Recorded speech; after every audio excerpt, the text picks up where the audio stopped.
industry that we make sure that there's also a fair level playing ground for the recyclers. I think very important to understand that this industry, you can have industry that can really cut corners. And they can do things in a very rudimentary level. Because there's cherries available, there's valuable materials available. So the moment that the focus is only on the valuable materials, then you forget about the rest. And usually the rest just gets dumped and usually burned. So that's the complexity. So we need all of these stakeholders, all of these components to be able to put a proper solution in place. And this is typically the work that HP supports then in terms of sustainability, in terms of responsible end-of-life management, and getting these industries up and running. And believe you me, e-waste is a very exciting, very interesting waste stream, and it really holds a lot of value. But one needs to pay a lot of attention to all the building blocks that one would need to put in place.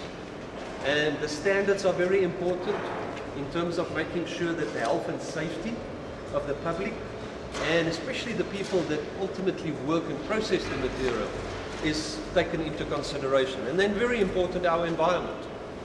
We've seen where selective buying takes place or cherry picking takes place, that your buyers would typically burn, let's say your sellers would typically burn the materials that the buyers don't want. And then it's usually the health and safety that suffers and the environment that suffers. So quite a number of components that we need to take into consideration when we put a solution in place. And I think very important for all the multi-stakeholders to work together, and I think especially from where you are coming as the region, especially for countries to work together. When you look at a solution, it's because of the complexity, because of the technicalities, it actually costs quite a bit to put proper industry in place and to process the materials. And there's no one country in Africa that can process all of the materials on their own. There's also not enough volume. And we give you, again, specific to the printed circuit boards or a refining facility in your country. So it's really that collaborative solution, this component is going to be very important to the solution. So those are just a couple of lessons that we've learned. And we believe the time has now come to do. We believe we've done all the studies. We believe we've done the research. We understand the problem. We understand what is going wrong on the ground. We understand what needs to be implemented. So we, as the Alliance, HP forms part of the African Alliance, working with Dell, Microsoft Mobile, and Philips. So we constantly now trying to put all of these ingredients together to work towards that solution. So it's very important that we can share and take inventory, and not just look at our own countries specifically. So I think that's it more or less in a nutshell. Just to hammer them again, e-waste is a value. There is value in what you see here. In fact, there is probably a few 100 grams of gold here and a few 100 grams of silver. And here we have a guy who knows about all of that. But there's value here, number one. Number two, I think a very strong point that came in the end, there's been a lot of studies done over the last 10 years, and it's time to act. I think it's very important to do something about it, which is why we've been supporting EACR. HP, Dell, all those people you've been heard are not stakeholders in EACR. They're providing assistance, providing expertise in that matter. We can very important is to make that. It's a value, but if you leave it unlegislated, the people who just take the value and create a green environment and mess with the rest. We tell them everything you put in Laguna, that's in West Africa. All those CRTs you break and put in Laguna, there's a lot of phosphorus and stuff that goes in the fisheries that it's going to take you 100 years to do. So it looks like it's not a problem today. You don't care. It's going to be a huge liability for you too. So it's time to address it, and that's where legislation can go. And that's one way to say big goal. So we don't buy them, and we have there is a special place where you could separate the copper from the rest in the proper way, but there is no financing for it for the moment. So the facility just store it on the side here until the legislation will create incentives for it to happen. So I would say leave the private sector do the job for the valuable material because they will do it better than anyone, and build incentives so that the unhealthy and dangerous stuff can be handled in an economically and efficient way, I would say. Yeah. I mean, the stuff. So, what we have here in Kenya, we're probably missing still this last element of the legislation, which is what do we do with this dangerous species? Yeah, it's finalized. It's being finalized. It's being finalized. It's probably the most advanced in Africa. And it gives us that fair level playing field, so that we can say that all the recyclers at least need to meet the minimum standard. Because it definitely costs. There's a cost element involved to meet a global standard. And if you do it cheaply, yes, you can harvest the cherries, but then all the negative comes along. So you need to make sure that there's a fair and a level playing field. Anything you want to add? Not too much. From Germany, you are here from Germany, HP as well. Said everything that's important. My name is Jan. I'm from Germany. I'm ex-employee from HP. I was working 20 years for HP. Was in charge of the whole recycling, EACR auditing, recycling facilities, finding new facilities, building up. And my role here is, so I run a take-back center for HP with 50 handicapped people. Only manual, similar like here.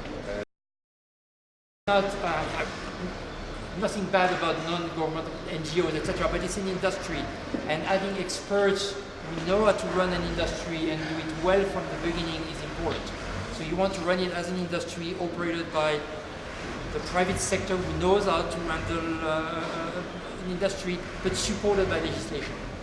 That's kind of the, and then you have, I would say, a virtuous environment where you don't spoil, you don't spoil the resources, you get the value out of it, and you don't put the waste in the rivers and in the environment. Thank you very much. Thank you, Vicky, for making it possible here. Thank you, partners.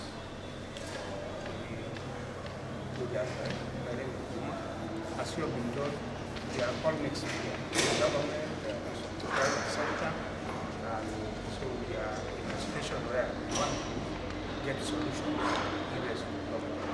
And we are saying that as government, we really do not want to be the business of years, but we need to provide some kind of framework which can provide a level playing field, and we need to also talk to the government, provide incentives to those who really want to do business of years, so that we have a agreed and can be now more sustainable.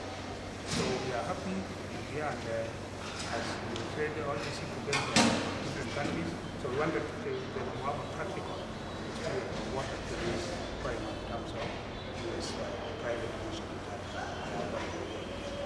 Right. And what do you guys think of the facility? Sorry? What do you think of the facility? It's good, it's good. I think I will give my colleagues to make a comment. One or two. Thank you for the informative question. I'm happy to have been part of this team. It's the first time I'm learning about this e-waste management facility, because I'm also a contributor to the e-waste system. I've been in the computer industry for the last 20 years. I'm a computer programmer, I'm a computer engineer. Can you speak up? I've been in the computer industry for 20 years. I'm the civil government and civil society as well. And I've never known that this facility exists. Where I work, we have so many machines that are not being used. They're just piled in the stores. I don't know how to deal with them. So I've been wondering now how to dispose them off, because I know it's a problem. What I'm seeing here is an opportunity that this facility can use to also come into the situation and provide assistance to the government. Because most institutions are not aware this facility exists. They're not aware. Where I work in the government, I'm not in the civil society, we're not aware of this facility exists. The Kenya Forest Research Institute, Kenya Forest Research. In Kenya? In Kenya. Forest Research Institute. Okay. We have over 400 computers in our center. Wow. And we always upgrade them every 2 years. Every 2 years, the old ones we put in the store. Oh. And you don't know about EACR? We don't know. Then EACR needs I'm to also shout louder. the chair of the Yeah, Italian we need to know show about well. I'm also the chair of the And it's the Italian minister Society. who you saw even who I'm wrote also the this. chair of Italian Society, Kenya chapter. Okay. So my worry is like HP. I've done some electrical engineering. Why can't you your HP and the companies put, for example, each machine or each component has a MTBF time before failure. It's a time period for it to fail. But they say that if every component. Every component, if this computer or a printer runs for 5 years, should be disposed.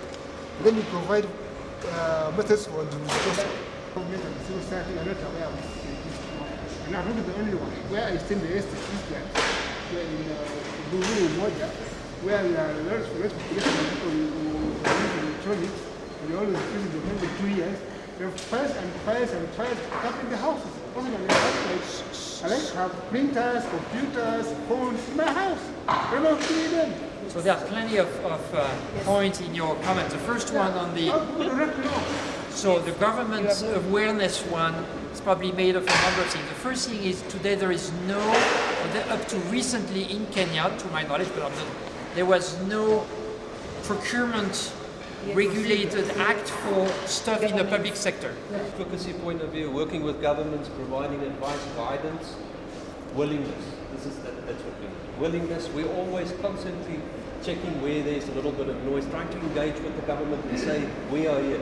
We can share with you components. We can share with you our lessons that we've learned on the ground. And we're not saying that we're bringing solutions from Europe or from US.